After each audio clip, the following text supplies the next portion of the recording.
Okay, okay. Also, you're a co-founder of Eat Clean and Stay Fit. Yeah. So, can you tell us what this is all about? Like, is it to eat well for just a diabetic or just in general? So the Eat Clean, Stay Fit kind of morphed out of a good friend of mine having the same type of passions. With me being a diabetic, I always have to watch what I eat, so it's just part of my lifestyle. And he eats very healthy himself, so it kind of just morphed out of it. Was a lot of things that we would talk about and do and just share between us. So we said, well, why not start a website, start a blog about healthy eating and kind of a clean lifestyle, which, it includes like organic foods and whole foods instead of processed foods. And it was kind of that whole passion that I had about exercise and eating well. And it kind of fits into diabetes, but that's kind of why I kept it separate, because, it isn't just all about diabetes. Good. That's good.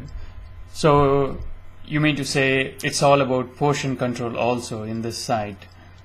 Yeah, that's, I think, probably one of the most challenging aspects of diabetes and probably just dieting in general is portion control. Because if you look at, you go to any restaurant, the portion controls are they're out of sight and way more than what you should be eating.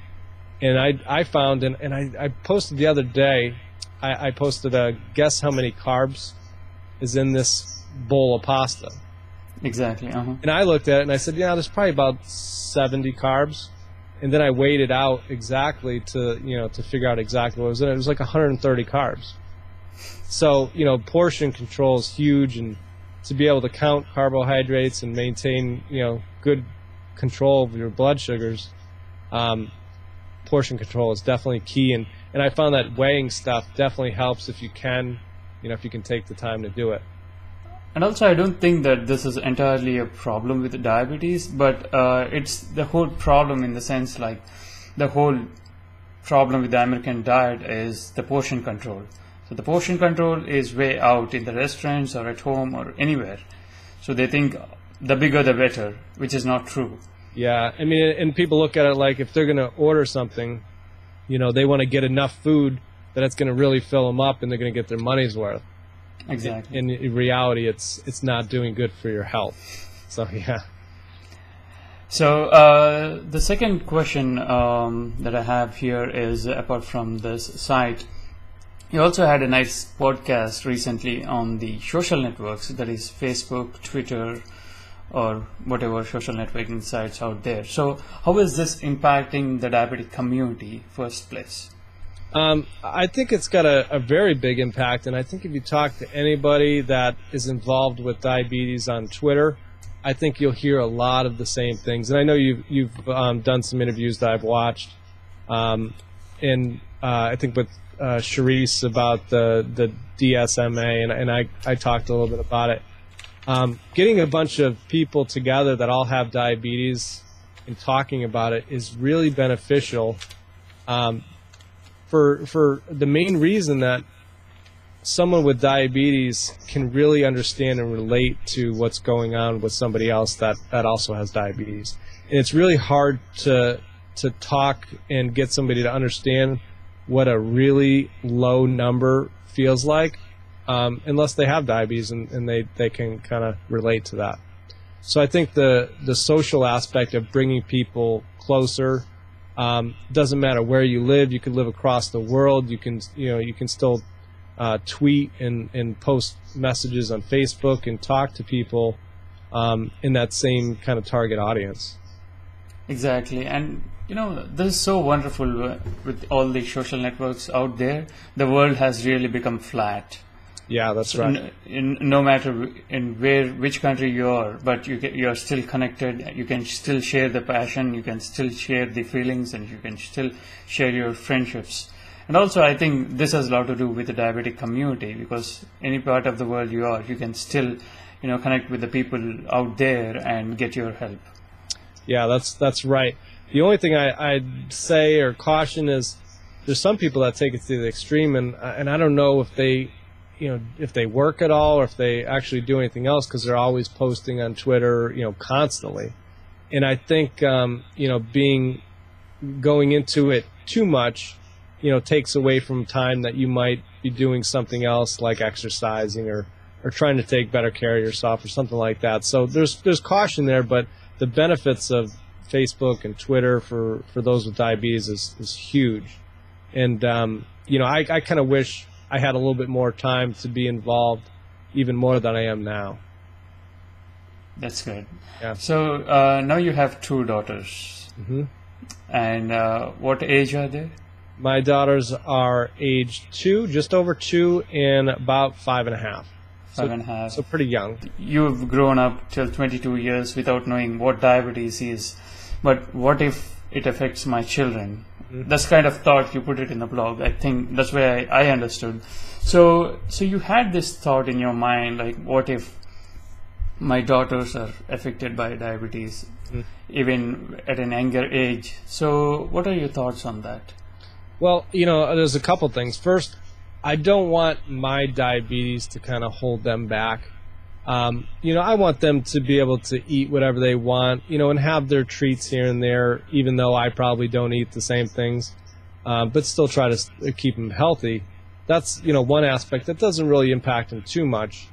It's more the me worrying about if they're going to develop diabetes, because there's a lot of young children out that I've heard of that are diagnosed at age 2 and 18 months old with type 1 diabetes, and I can't even imagine having to go through that at such a young age for the child themselves and for the parent, because it's a lot of work, and not that it's just work, but it's just a lot to deal with. I was lucky enough, and I say lucky, hesitantly, but I didn't get diabetes until I was 22 years old, so I got to live a kind of a normal, if there is a normal, childhood. Play sports and didn't have to worry about checking blood sugar, and college, and I didn't have to worry about it for the most part. So when I look at my daughters, I worry about them getting diabetes. I've talked to my doctor and asked them what the chances are, and they say it's just really for someone with diabetes, for their kids to get diabetes, it's just slightly greater than the population.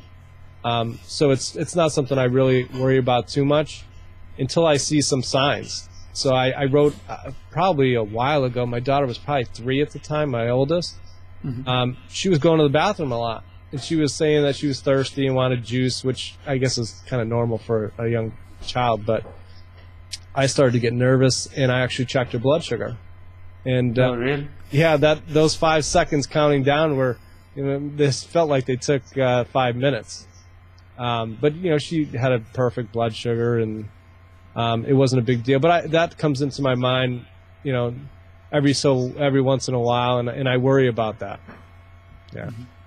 So, what's your diabetes advocacy? What do you mean?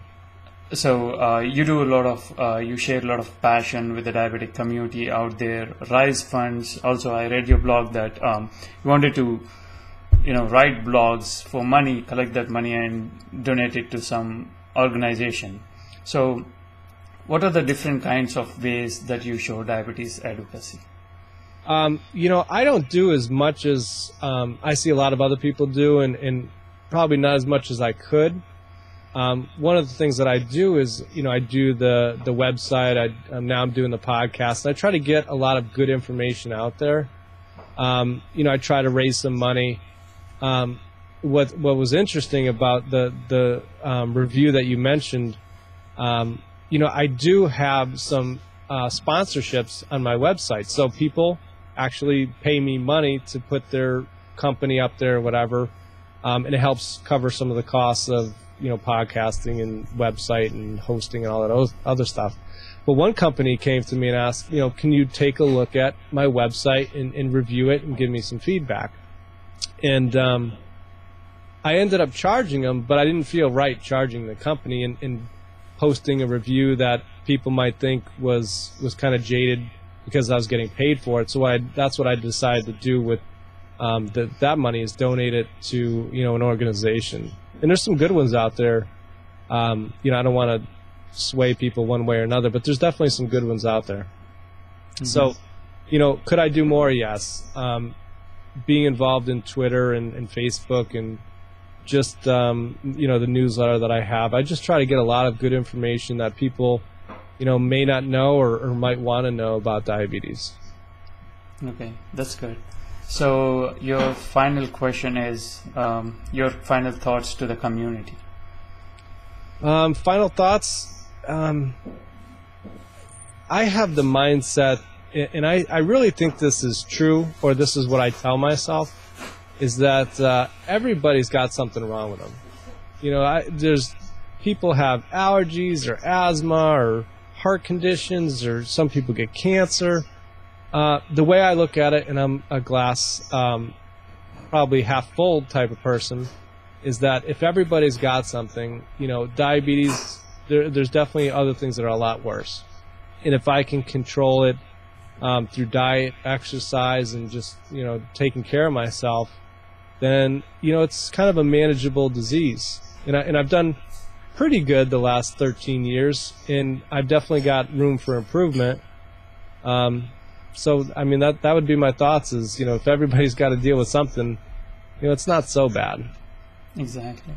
Given the choice, I definitely wouldn't like to have diabetes, but, I'll take it over cancer any day.